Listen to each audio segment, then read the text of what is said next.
400 पार करत असताना त्याच्यामध्ये फार मोठ्या मताधिक्यानं महायुतीचे उमेदवार आदरणीय सुनील तटकरे साहेब देखील असले पाहिजेत, यासाठी आपण सगळ्यांनी कसोशीने प्रयत्न केले पाहिजेत। आजची ही संख्या बघितल्यानंतर तटकरे साहेबांचा विजय हा निश्चित आहे।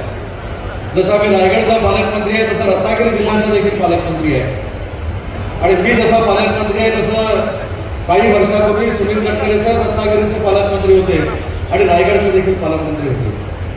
मी आपल्या सगळ्यांच्या साक्षीनं सुनील तटकरे साहेबांना शब्द देतो की रत्नागिरी जिल्ह्यातलं जे काय मतदार होईल त्याच्यातलं देखील फार मोठं मताधिक्य हे महायुतीचे उमेदवार म्हणून सुनील तटकरे साहेबांना असेल, हा पालकमंत्री या नात्यानं रत्नागिरीचा म्हणून शब्द देतो।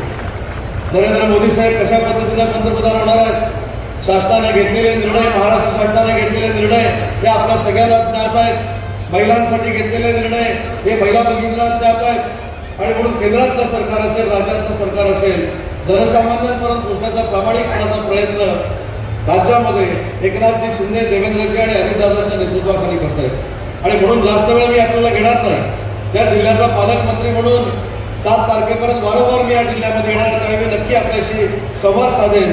पण तटकरे साहेबांच्या आणि सगळ्या नेते मंडळींच्या साक्षीने आपल्याला शपथ देतो, पालकमंत्री म्हणून जे जे काही या जिल्ह्यासाठी करावे लागेल ती करण्याची ग्वाही पुन्हा एकदा हजारोंच्या संख्येने जमलेल्या रायगडवासियांच्या समोर मी देतो।